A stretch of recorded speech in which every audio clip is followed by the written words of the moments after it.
오늘 함께 나눌 하나님 말씀은 여호수아 2장 12절에서 24절 말씀으로 붉은 줄을 매야 할 때입니다 라는 제목으로 은혜의 말씀을 나누도록 하겠습니다. 네, 여러분, 인간의 뇌에서요 가장 이 복잡한 조직이 모여있는, 신경이 모여있는 기관이 어딘지 아세요? 어떤 신경인지 아세요? 바로 시각신경입니다. 이 시각신경을 해부도로 보면요 굉장히 복잡한 신경들이 연결되어 있어요. 그러다 보니까 그런 면에서 보았을 때 우리의 눈으로 보여지는 것에 우리가 마음이 뺏기고 흔들리는 것은 어떤 면에서 보면 당연한 것 같아요. 왜냐하면 우리 눈에 보이는 것들이 어디를 가장 많이 자극하기 때문이에요? 뇌를 자극하기 때문이죠. 자, 그런데 성경을 보면요, 이 같은 대상을 보면서도 일반적인 대중이 보는 눈과 전혀 다른 시각으로 보는 사람들이 등장하더라는 겁니다. 이렇게 똑같은 대상을 보면서도 다른 눈으로 무언가 다른 시점으로 보고 있는 대표적인 인물이 있다면 그는 바로 아브라함입니다. 여러분, 아브라함이 하나님께 처음 부르심을 받았을 때가 몇 살입니까? 75세였어요. 그 당시에는 그는 아브라함이 아니었죠. 아브람이었습니다. 그 아브람이 하나님께 처음 부르심을 받을 그 75세 때 아브라함은 소위 그 이름 없는 목자에 불과했습니다. 두드러지지 않았어요.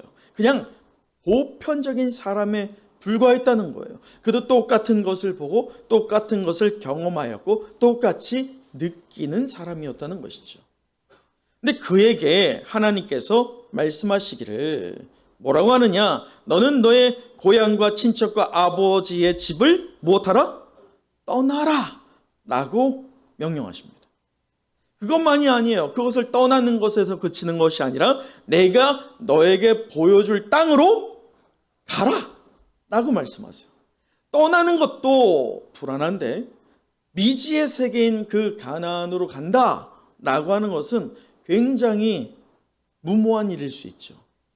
여러분, 우리가 아브람을 보았을 때 아브람이 하나님의 말씀을 들었어요.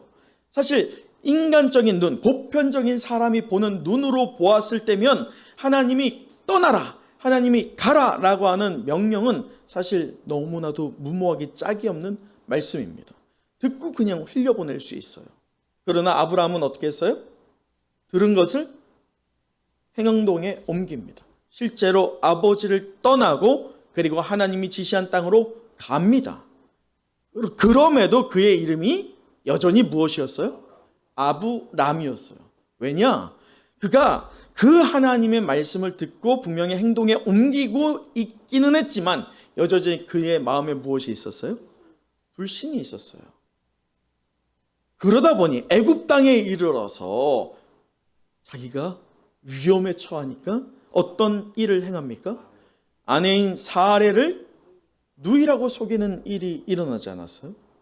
이런 것들을 보자면 그 아브람 역시나 우리와 크게 다를 바 없는 사람임엔 분명합니다. 우리 믿음의 성도도 분명히 하나님의 말씀을 듣고 행동에 옮기기도 하지만 늘 우리의 마음에는 무엇이 있어요? 불안이 있고 불신이 있기도 하다는 것이죠. 자, 그런데 그런 아브람을 그대로 두지 않으시고 분명히 다른 사람들보다 이미 달라요. 아브람은요. 그는 같은 것을 보면서도 하나님이 떠나라 가라고 하는 것을 몸소 행했잖아요. 여기까지만 해도 범인들과는 분명히 다른 반응을 보였던 아브람인데도 불구하고 그 아브람을 밤에 그의 천막에서 불러냅니다. 그리고 무엇을 보게 하세요? 하늘의 별을 보게 하시죠. 그리고 이렇게 말씀하십니다. 뭐라고 하느냐? 하늘을 우러러 무별을 셀 수 있나? 보라 라고 말이죠. 자, 하나님의 말씀을 들었어요.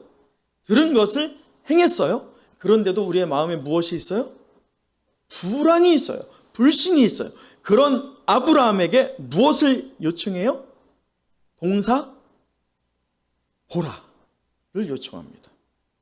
여러분, 우리는 눈에 보이지 않기 때문에 믿음이 흔들려요. 아브라함도 똑같았어요. 눈에 보이지 않는 거예요. 자녀도 없고 땅도 없어요. 하나님은 분명히 주시겠다고 하는데 그 마음에 불안함이 있는 것이죠. 나이는 점점 들어만 가는데 말이죠. 그런 아브라함에게 뭇별들을 셀 수 있나? 보라! 라고 하면서 하나님께서 그 별들 수만큼 너에게 자녀를 주겠다라고 하는 언약을 맺으십니다. 그 언약을 아브라함이 믿음에 하나님께서 아브라함의 이름을 아브라함으로 바꿔주셨죠. 이름 하나 바뀌었을 뿐이지만 아브라함이 아브라함으로 바뀔 때 그의 육의 눈이 아니라 어떤 눈이 떠진 겁니까? 영의 눈이 떠진 거예요.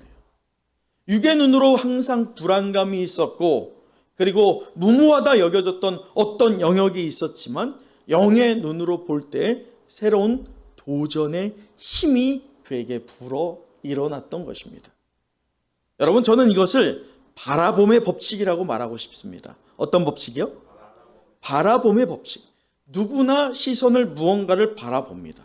하지만 같은 것을 바라보면서도 다르게 볼 수 있는 눈, 곧 어떤 눈? 영의 눈으로 바라봄의 법칙이 우리에게 적용되기를 소망합니다. 그런데요, 성경을 보면요, 이 바라봄의 법칙이 어떤 개인에게만이 아니라 이스라엘 전체 공동체에게 허락되는 장면이 기록되어 있습니다. 우리 한번 펴보도록 할까요? 민수기 21장이에요. 자, 민수기 21장에 어떤 기록이 있느냐면 이들이요, 호르마라고 하는 지역에 이르게 됩니다. 자, 호르마라고 하는 지역에 이르렀을 때 이들에게 문제가 생겨요. 자, 우리 민수기 21장 4절을 함께 읽어보도록 할까요? 4절입니다. 시작! 백성이 호르산에서 출발하여 홍해 길을 따라 에돔 땅을 우회하려 하였다가 길로 말미암아 백성의 마음이 상하니라. 자, 첫 번째 문제는 이 호르마라고 하는 지역으로 가면서 에돔 땅이라고 하는 지역을 우회하게 됩니다. 우회하는 이유는 뭡니까? 에돔 땅을 가로질러 가면 전쟁이 날 수 있는 거예요. 그래서 하나님은 염려가 되었던 것이죠. 이 이스라엘 민족이 시험에 들까 염려되어서 우회하게 하였습니다. 문제는 이 우회하는 과정의 길이 짧지가 않다는 거예요. 길다는 것입니다. 그리고 그 길이 편하다는 걸까요? 어렵다는 거예요. 고단이 있다는 것입니다. 이게 그들에게 있었던 첫 번째 문제입니다. 두 번째 문제는 무엇이냐? 5절을 보세요. 백성이 하나님과 모세를 향하여 원망하되 어찌하여 우리를 애굽에서 인도해 내어 이 광야에서 죽게 하는가? 이곳에는 먹을 것도 없고 물도 없도다. 두 번째 문제가 뭐예요? 먹을거리가 없어진 거예요. 여러분, 근데 말씀을 잘 보셔야 돼요. 이들에게 정말 먹을거리가 없었을까요? 먹을거리가 아예 없었을까요? 무엇이 있었을까요? 만나와 메추라기가 있었어요. 하나님은 이들을 한 번도 배를 곪게 한 적이 없습니다. 매일 그들에게 만나와 메추라기를 주심으로 하나님의 사랑과 하나님의 전폭적인 은혜를 매일같이 경험하게 하였다는 것이죠. 자, 그런데 지금 이 호르마라고 하는 지역까지 오면서 이스라엘 백성의 눈에 보여졌던 것이 하나님의 은혜의 질량보다 무엇이 더 커 보였던 겁니까? 세상으로 다가오는 어려움들, 장애물들, 난관들, 시험들, 이것이 더 크게 보였던 거예요. 그러니 하나님의 은혜의 상징이라고 할 수 있는 만나와 메추라기를 어떻게 보는가? 자, 4절 계속 보세요. 5절 끝에 보면 우리 마음이 이 하찮은 음식을 싫어하노라. 은혜의 상징이라고 여겨지는 만나와 메추라기를 지금 이들이 눈에 보여지는 현실의 크기가 너무 크다 보니 눈에 보여지지 않는 하나님의 은혜가 그럼에도 눈에 보여지는 하나님의 은혜의 방편인 만나와 메추라기조차도 어떻게 보이는 거예요?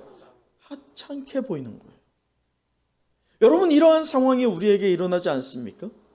지난 3년의 기간 동안 우리에게 분명히 이전에 수없이 우리에게 부어주신 하나님의 은혜가 있을 줄 믿습니다. 그런데 그 3년의 기간 동안 우리의 눈에 보여졌던 현실이 너무나도 커 보이는 거예요. 그러다 보니 이전에 분명히 하나님이 부어주셨고 지금도 부어주시고 있는 하나님의 은혜가 어떻게 보이는 거예요? 하찮게 보여지는 거예요. 그러면서 그들은 모세를 향하여서 원망합니다. 아니, 그들이 원망을 하고 있는 진짜 대상은 누구이죠? 하나님이에요. 어찌하여 우리를 저 애굽에서 인도하여 냈느냐? 라고 하나님을 향해서 원망하는 거예요. 곧 이 원망에는 그들에게는 하나님이 더 이상 그들의 하나님이 아니게 된 거예요. 그러자 하나님은 그들을 그대로 내버려 두지 아니하십니다. 보세요. 우리 6절 같이 또 읽어볼까요? 6절입니다. 시작. 여호와께서 불뱀들을 백성 중에 보내어 백성을 물게 하심으로 이스라엘 백성 중에 죽은 자가 많은지라. 여러분, 불뱀이에요? 불뱀들이에요? 제가 생각할 때는 엄청난 수의 뱀들이 풀렸을 것 같아요. 어떻게 나왔는지는 잘 모르겠어요. 성경에 나와 있지 않으니까 말이죠. 근데 제가 생각할 때 상상해 봤거든요. 말씀을 묵상하면서. 땅에서 막 나온다고 생각해 보세요. 갑자기. 막 땅에서 막 뱀들이 나와. 근데 뱀들이 나와서 어떻게 해요? 물어. 근데 물리자마자 어떻게 되는 겁니까? 죽어. 죽음이 퍼져가고 있는 아비규환의 사태가 갑자기 일어나는 것이죠. 자, 이런 상태에서 그들이 더 이상 버틸 수 있을까요? 자, 어떻게 하는지 보세요. 7절. 백성이 모세에게 이르러 말하되 우리가 여호와의 당신을 향하여 원망함으로 범죄하여 싸우니 여호와께 기도하여 이 뱀들을 우리에게서 떠나게 하소서. 지금 이들이 간구하고 있는 대상이 누구입니까? 뱀을 떠나게 해달라고 간구하고 있는 대상이 누구예요? 모세예요. 누구에게 안 하고 있어요? 하나님에게 안 하고 있어요. 하나님을 향하여서 대적하였던, 하나님을 향하여서 불신하였던, 하나님이 부족하다라고 여겼던, 하찮게 여겼던 그들이 하나님 앞에 머리를 옵조아리며 회개하고 있지 않다는 거예요.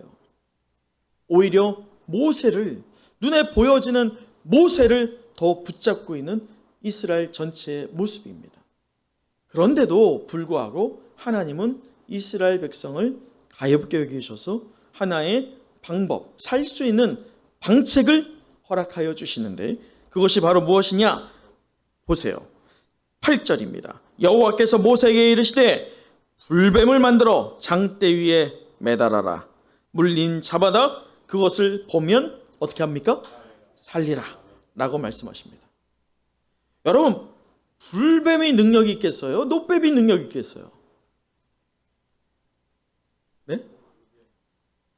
여러분이 지금 본다고 한다면 불뱀이 능력이 있겠어요? 노뱀이 능력이 있겠어요? 다시 여러분들이 그만큼의 아직 시각이 열려 있느냐? 그거를 제가 묻는 거예요. 다시 말해 우리는 지금 어느 편에 있는 거와 똑같다는 거예요. 이스라엘 백성과 똑같다라고 하는 말씀입니다. 이해가 되세요? 제 질문의 의도를? 그러면 노뱀이 더 커 보입니까? 불뱀이 더 커 보입니까? 불뱀이 더 커 보이죠. 왜냐? 불뱀은 생명력이 있어요. 능력이 있습니다. 물면 죽여요.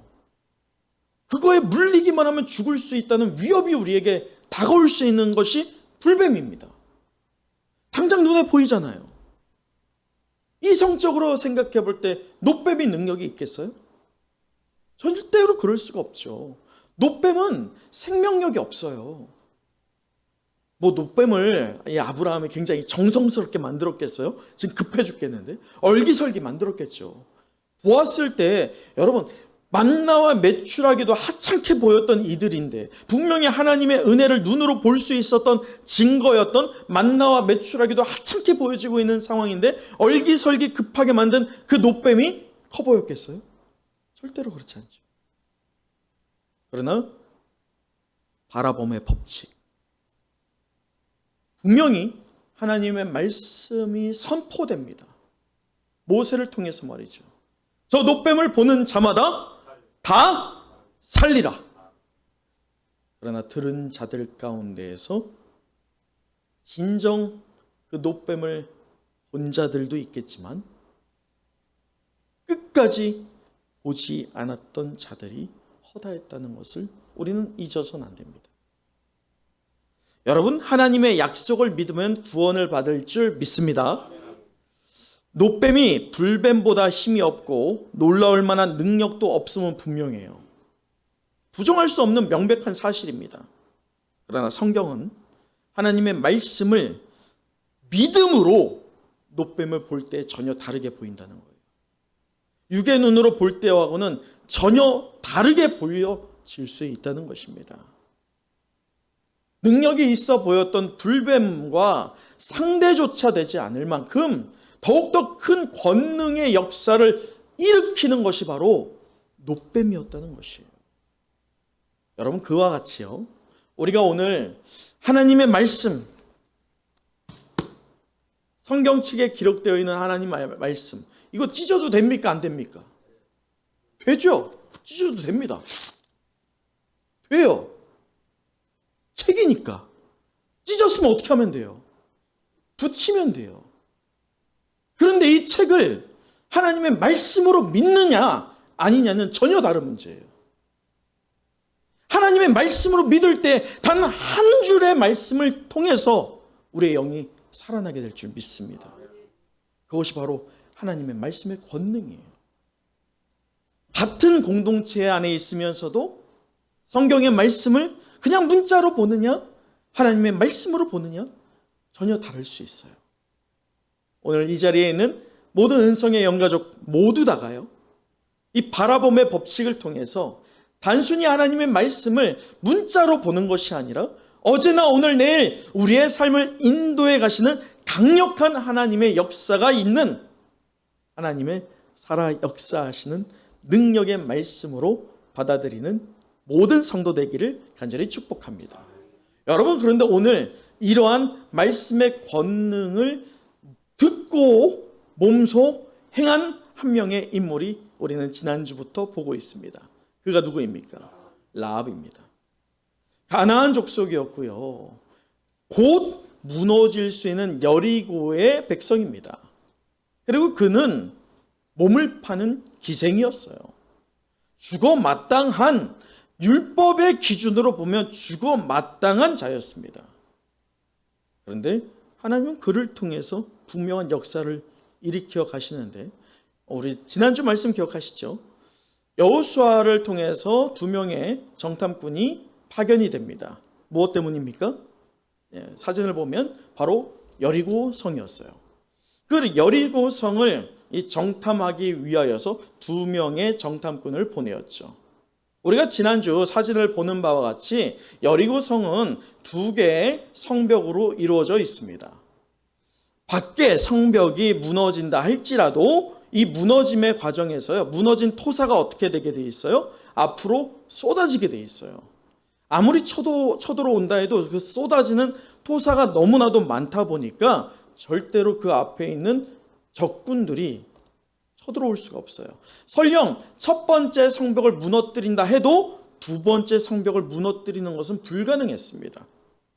그러기에 눈으로 볼 때 모든 이들이 보는 여리고성은 절대로 무너지지 않는 성이었죠. 근데 그 성벽을 무너뜨리기 위해서 하나님은 전혀 사람들이 예상치 못한 방법을 택하시는데, 그 택하심의 도구가 바로 누구였어요? 라합이었어요. 미천한 여자요, 희생이고 이방인인 그를 통하여서 하나님은 선한 일을 행해 가십니다. 자, 우리가 히브리서 11장 31절에서 보았던 것처럼 라합의 그 믿음은 한 글자로 표현할 수 있다고 했어요. 무엇입니까? 기억하세요? 순종이었어요. 하나님 말씀을 듣고 행하는 순종. 누구나 들을 수는 있어요. 누구나 이때 여리고의 사람들이 왜 낙심됩니까? 왜 얼음처럼 얼어붙습니까? 하나님이 어떻게 이스라엘 백성을 운행해 가시는지를 다 들었습니다. 다 들었지만 그 중에서 라합만이 하나님의 역사를 보았다는 것이죠. 그래서 순종했어요. 하나님 그 라합을 통해서 크고 위대한 역사를 이루어 가시죠. 자, 그럴 때 오늘 우리 지난주에 결단한 게 무엇입니까? 우리에게도 하나님께서 말씀을 허락하시는 것만이 아니라 말씀을 무엇하자? 삶에 행동해보자 라고 결단하였던 지난 한 주였습니다. 그렇게 승리하셨을 줄 믿습니다. 아멘. 자, 그런데 오늘 말씀을 보세요. 우리 12절 본문으로 돌아와서 말씀을 보도록 할까요? 자, 12절 함께 읽어봅니다. 시작. 그러므로 이제 청하노니 내가 너희를 선대하였은즉 너희도 내 아버지의 집을 선대하도록 여호와로 내게 맹세하고 내게 증표를 내라. 여러분 잘 보세요. 하나님의 말씀을 듣고 행하고 있는 라합인데, 라합이 지금 무모해 보일 정도로 목숨을 걸고 두 정탐꾼을 살렸잖아요. 숨겼잖아요. 그 목적이 있더라는 거예요. 그 목적을 지금 12절에서 밝히고 있는데 그 목적이 무엇이에요? 나의 부모와 나의 남녀 형제와 그들에 속한 모든 사람을 무엇해달라? 살려달라는 거예요. 구원을 요구하고 있어요. 나만이 아니라 나의 가족 모두 다 구원받기를 원한다 라고 하는 그 분명한 목적이 라합에게 있었기 때문에 목숨을 각오하고 두 명의 정탐꾼을 숨기고 살리고 도망하게 하였던 것이죠. 그런 라합이요, 구원에 있어서 하나의 욕심을 냅니다. 그 구원에 있어서 분명히 그 구원이 하나님께서 허락하실 것은 분명하지만 앞서 아브라함이 불안했잖아요. 하나님의 말씀을 불신했잖아요. 그럴 때 하나님께서 아브라함에게 무엇을 말씀하셨어요? 무별들을 보라! 라고 하면서 눈에 보여지는 것을 보이게 하셨습니다. 또 호르마라고 하는 지역에서 어떻게 하셨어요? 무엇을 보라? 노뱀을 보라! 라고 하셨습니다. 그것을 보는 자들이 구원을 받았죠. 오늘 믿음이 연약한, 이제 갓 하나님의 말씀을 접하게 된 이방인 여인이 얼마나 믿음이 좋겠습니까? 믿음의 근거가 너무나도 얕잖아요. 그는 그래서 욕심을 냅니다. 내게 눈에 보일 만한 증표를 내라 라고 말이죠. 여러분, 그 증표가 뭐예요? 우리 18절 읽어보도록 하죠. 18절입니다. 시작. 우리가 이 땅에 들어올 때 우리를 달아내린 창문에 이 붉은 줄을 매고 내 부모와 형제와 내 아버지의 가족을 다 내 집에 모으라. 그 증표가 뭐예요? 붉은 줄이에요. 붉은 줄. 누구에게나 다 보이는 붉은 줄입니다. 근데 라합에게 보여지는 이 붉은 줄은 그냥 단순히 색상의 차이를 나타내는 불다의 붉은 줄이 아닙니다. 라합에게서의 이 붉은 줄은 곧 생명줄입니다. 이 줄이 달려 있을 때 아무리 여리고가 무너지고 침공을 당한다 할지라도, 많은 여리고의 모든 백성들이 진멸당한다 할지라도 누가 구원해 주신다? 하나님의 손이 그 가정을 덮어주시고 보호하신다라고 하는 그 증표가 바로 이 붉은 줄이었다는 것입니다. 그런데 조건이 있어요. 조건이. 붉은 줄을 다는 것 굉장히 중요하죠. 오해하면 안 돼요. 성경을 잘 보면 붉은 줄을 다는 것에서 구원이 분명히 있습니다. 첫째 조건이 바로 붉은 줄을 달아야 되는 거예요. 근데 두 번째 조건을 우리는 알지 못한다는 거예요. 두 번째 조건이 분명히 오늘 이 두 명의 정탐꾼은 제시를 합니다. 자, 잘 말씀을 보세요. 우리 18절 천천히 제가 읽어드릴게요. 우리가 이 땅에 들어올 때에는, 언제요? 들어올 때에는, 지금 언제 들어와요? 언제 들어와요? 알아요? 몰라. 언제 들어올지 몰라요. 근데 들어올 때에는 지금 조건을 얘기하는 거예요. 첫 번째가 뭐냐? 우리를 달아내는 창문에 어떤 붉은 줄? 왜 이 붉은 줄일까요? 타고 내려온 줄이 붉은 줄이었던 거예요. 그 붉은 줄을 붙잡고 지금 이야기하는 거예요. 이 붉은 줄을 매라라고 첫 번째 조건을 얘기합니다. 근데 우리는 여기까지만 기억하더라는 거예요. 두 번째 조건이 무엇이냐? 계속 보세요. 내 부모와 형제와 내 아버지의 가족을 다 어디에 모으라? 내 집에 모으라. 왜냐? 19절 보세요. 누구든지 내 집 문을 나가서 거리로 가면, 이 거리로 가면 그때가 언제냐면 여리고가 무너지는 그때에, 곧 너희 집에 그 이가 없으면, 그 집에 머물지 않으면 그 얘기예요. 어떻게 되느냐? 말씀에서 그의 피가 그의 머리로 돌아갈 것이다. 곧 어떻게 된다는 거예요? 죽는다. 여러분, 구원의 증표인 이 붉은 줄, 그것이 매달려 있는 그 집, 굉장히 중요합니다. 근데 또 중요한 게 뭐예요? 그 집에 있어야 된다는 거예요.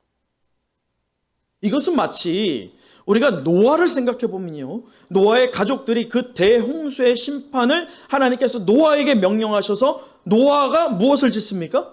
방주를 지어요. 방주 짓는 것 사람들이 뭐라고 했어요? 미친놈, 정신 나간 놈, 그렇게 비웃었어요. 여러분, 방주를 지은 것만 해도 하나님 편에서는 어떤 것입니까? 아브라함이 아버지의 집을 떠나고 그 본토 친척 집을 떠난 다음에 하나님이 지시할 땅으로 가는 것도 믿음이지만 그것은 부족했다는 거예요. 마찬가지 방주를 지은 것도 귀하지만 그것으로는 안 된다는 거예요. 어떻게 해야 돼요? 방주 안에 들어가야 돼요. 방주 밖에 있으면 죽음밖에 없어요. 방주 안에 들어가야만 홍수의 심판에서 피할 수 있었습니다. 그것만이 아니죠. 모세를 통해서 하나님께서 출애굽을 시킬 때 마지막 10번째 재앙이 무엇입니까? 장자의 죽음이에요. 장자의 죽음이 분명히 하나님의 영, 그 죽음의 영이 온 애굽을 감독할 때에 그 죽음의 영을 피할 수 있는 방책이 무엇이었습니까? 어린 양의 피를 문설주에 바르는 것이었어요. 유월, 그것이 건너가다는 거예요. 패스오버를 말합니다. 그 피를 보고 하나님의 죽음의 사자가 건너가는 것이에요. 곧 그 피가 발라져 있는 집 안에 있어야만 구원을 받는 것이에요. 밖에 있거나 다른 데 있으면 죽음입니다. 방주 밖에 있으면 죽음입니다. 마찬가지 오늘 이 빨간 줄, 붉은 줄이 달려있는 라합의 집에 있지 않으면 죽음이라는 거예요. 이것이 우리에게 무엇을 도전으로 줍니까? 여러분, 오늘 절기상 절기의 이름이 뭐예요? 오늘 종려주일이에요. 종려주일이 무엇입니까? 우리 주님이 저와 여러분을 위해서, 예루살렘을 위하여서, 그들을 구원하기 위하여서 예루살렘에 입성한 날입니다. 그런데 여러분, 예루살렘에 입성할 때 사람들이 어떻게 했어요? 호산나 호산나 만왕의 왕이여 다윗의 자손이여 하면서 찬양을 하였던 이스라엘 백성이었습니다. 축제의 날이었어요. 그러나 주님은 왜 이날 오셨습니까? 무엇을 하기 위하여서? 고난 당하기 위해서 오셨어요. 한 주간 고난을 당하시고 그리고 십자가에 죽으셨어요. 붉은 피를 흘리셨어요. 그 붉은 피가 흘려진 그 십자가가 오늘 저와 여러분이 붙잡고 매달아야 할 붉은 줄일 줄 믿습니다. 붉은 피가 묻혀있는 그 십자가가 세워져 있는 교회에 왜 우리가 나와야겠습니까? 왜 우리가 이 예배의 자리에 나와야겠습니까? 왜 우리가 이 고난 주간에 분이엘 밤 기도회로 우리의 마음을 모아보자 하겠습니까? 우리의 능력으로는 안 되기 때문이에요. 하나님의 십자가가 세워져 있는 그 고난의 십자가를 바라보면서 저 피가 바로 나를 위한 피구나, 이것을 느끼는 것이죠. 깨닫는 것입니다. 그것이 바로 오늘 붉은 줄이자 십자가라는 의미라는 것입니다. 여러분, 우리 주님이 기꺼이 고난을 당하시고 남겨주신 그 구원의 증표, 그것은 바로 우리에게도 허락되어 있는 십자가예요. 십자가를 바라보며 십자가를 붙드는 것. 여러분, 대중의 많은 사람들은 십자가 목걸이로, 귀걸이로 또는 반지로 여러 가지를 하면서도 정작 십자가의 의미는 퇴색해져 갑니다. 똑같이 바라보지만 십자가의 구원이 있다라고 보는 이는 소수입니다. 그러나 오늘 우리가 그 십자가를 바라볼 때 하나님은 우리의 영안을 열어서 그 십자가가 그냥 단순한 십자가가 아니라 우리의 영을 살리고 우리를 구원에 이르게 하는 증표되는 십자가임을 깨닫게 할 줄 믿습니다. 여러분, 오늘 말씀을 보면 중요한 게 나와요. 오늘 라합의 가족들 무조건 구원받았어요? 어떻게 해야지 구원받았어요? 라합이기 때문에 구원받았습니까? 아니에요. 근데 더 놀라운 게 뭔지 아세요? 오늘 라합이요 21절을 보세요. 우리 21절 같이 한번 읽어볼까요? 자, 시작. 라합이 이르되 너희의 말대로 할 것이라 하고 그들을 보내어 가게 하고 붉은 줄을 창문에 매니라. 자, 라합이 이 두 명의 정탐꾼의 말을 듣습니다. 그리고 헤어져요. 21절을 보는 것처럼 말이죠. 말한 대로 할 것이라 하고 그들 보냅니다. 그런 다음에 라합이 어떻게 하고 있어요? 붉은 줄을 바로 메고 있어요. 즉시로 메고 있어요. 언제 올지 몰라요. 여러분, 사실 만약에 맨다면 언제 매도 돼요? 언제 매도 되는 거예요? 그렇죠. 아니, 쳐들어올 때도 안 매도 돼. 끝까지 만약에 버틴다면 언제 매면 돼? 언제까지만 매면 됩니까? 네?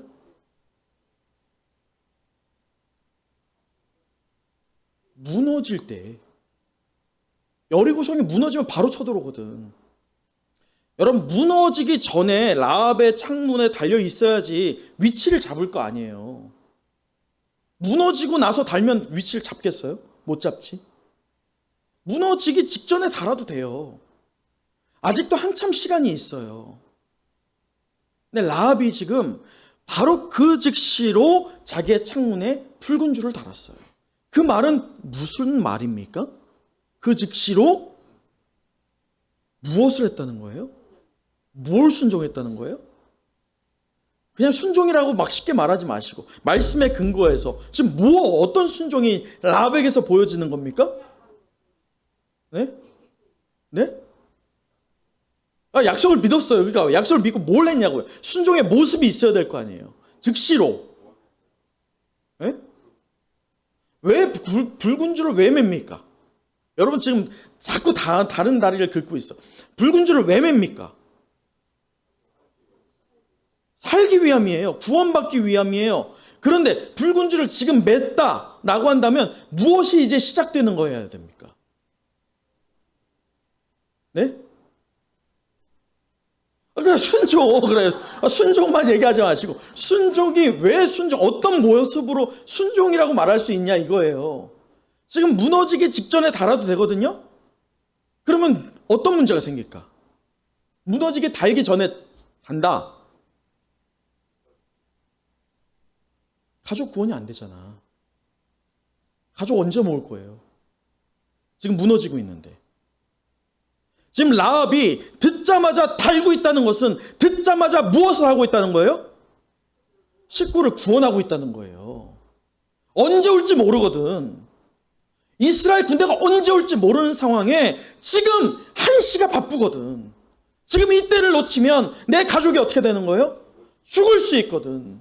지금부터 해야 되는 거거든. 미루면 안 되는 거거든. 다른 그 무엇보다도 앞서야 되는 것이거든요. 그래서 라합은 그 무엇보다도 가장 최선으로 가장 빨리 응답하고 있는 것은 바로 붉은 줄을 창문에 매자마자 가족 구원에 힘쓰고 있었다는 것입니다. 여러분, 이것이 바로 우리가 왜 가족 구원을 해야 하느냐, 왜 우리가 영혼 구원에 목숨을 걸어야 되느냐, 그 분명한 의미가 도전이 됩니다. 말씀을 마치겠습니다. 오늘 말씀의 제목은요, 붉은 줄을 매야 할 때입니다 였어요. 여러분, 오늘 라합이 붉은 줄을 맨다. 분명히 그는 아직 기회가 있다 때라고 여겼어요. 자기에게 주어진 그 기회의 때만큼 놓치고 싶지 않았어요. 여러분, 우리에게도 아직은 기회가 있어요. 그러나 그 기회의 때가요, 무한하지 않습니다. 분명한 것은 우리 주님은 다시 오십니다. 그때 믿는 자에게는 축제의 날이 분명합니다. 할렐루야. 그러나 믿지 않는 자들에게는 심판의 날임에도 분명합니다. 그때 돼서는 구원함을 이룰 수 없어요. 그러기에 지금 우리에게 시간이 있을 때 우리는 영혼 구원을 위해서, 우리의 가족 구원이 바로 이 예배의 현장, 이 예배에서 하나님을 예배하는 그 모습이 회복되면서 시작된다는 것을 우리가 믿음으로 적용하는 은혜와 성령이 함께하는 은성의 영가족 되기를 간절히 축원합니다. 우리 마지막 24절을 읽어봄으로 말씀을 마치겠습니다. 24절입니다. 시작. 또 여호사에게 이르되 진실로 여호와께서 그 온 땅을 우리 손에 주셨으므로 그 땅의 모든 주민이 우리 앞에서 간담이 눕더이다 하더라. 여러분, 오늘 또 하나의 감동이 되는 인물들은요, 바로 이 두 정탐꾼입니다. 분명히 여호수아에게 파견되어서 이 여리고 성을 정탐하고 돌아온 이 여리고의 두 명의 정탐꾼들이에요.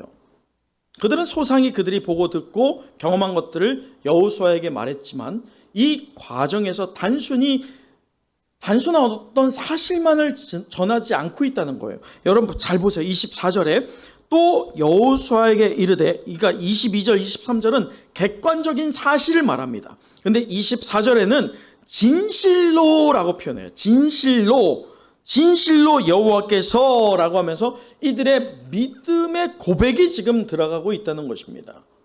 여기서 진실로라고 하는 이 말은 사실이더라, 참말이더라, 거짓이 없더라라는 말이에요. 곧 하나님이 이 땅을, 이 성을 너에게 붙여주겠다라고 하였는데 그 성은 절대로 무너지지 않을 것 같은 성이었지만 이제 내가 영적인 눈으로 보고 경험한 것을 당신에게 고하노니 정말 하나님이 말한 것이 무엇이더라? 참이더라. 여러분, 분명히 파견될 때에 두 정탐꾼의 모습과 돌아온 이후에 두 정탐꾼의 모습은 같습니까? 달라요. 그들은 죽을 뻔했어요. 위기가 있었어요. 그러나 그 과정에서 무엇을 경험한 겁니까? 은혜를 경험한 거예요. 은혜를 경험하자 이 두 정탐꾼은 이전에는 그냥 충성스러운 군사였어요. 근데 이제는 가나안 땅을, 저 여리고를 무너뜨리는 용사로 하나님께서 사용해 가십니다. 이 두 정탐꾼 중에 한 명이 바로 예수 그리스도의 계보에 들어가 있는 예수님의 조상이죠. 살롬입니다. 이 얼마나 놀랍습니까? 여러분, 이 시간 우리가 여호수아에게 가장 든든한 후원자요 믿음의 용사로 돌변하였던 두 정탐꾼 같은 믿음의 모습도 여러분에게 있기를 간절히 소망합니다. 우리가 만나 작은 도서관과 카페 만나를 운영해 가고 있지만 구경꾼이 되어서는 안 돼요. 방관자가 되어서는 안 돼요. 분명한 건 우리가 함께 동참할 때, 동역할 때 이 사역이요, 하나님이 받으시는 사역이 될 것입니다. 더불어서 우리가 분이엘 밤 기도회를 한다고 할 때 온라인으로 만족하지 마세요. 그거는 배안이 될 수 없어요. 여러분이 정말 병이 들어서 움직일 수 없어서 고난 때문에 부득이 못 오는 경우는 어쩔 수 없죠. 그게 아니라면 오세요. 기도의 현장과 온라인이 같을 수가 있습니까? 절대로 같을 수 없어요. 왜 현장 예배가 중요하겠어요? 왜 현장에서 우리가 부득이 우리의 자리가 아니라 우리의 삶의 자리에서 벗어나서 정해진 자리에 나와서 기도를 하겠습니까? 그것이 능력이 있기 때문일 줄 믿습니다. 이 시간 우리 한번 눈을 감고 묵상하는 시간을 가져보도록 하죠.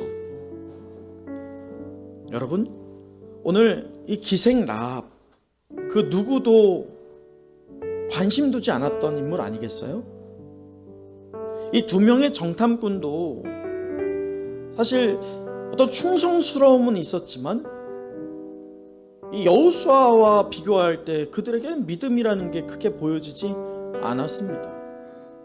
그런데 오늘 말씀을 보면 하나님은 사람의 섭리가 아니라 하나님의 방법으로 약한 자를 들어서 강한 자들을 부끄럽게 만들고 계십니다.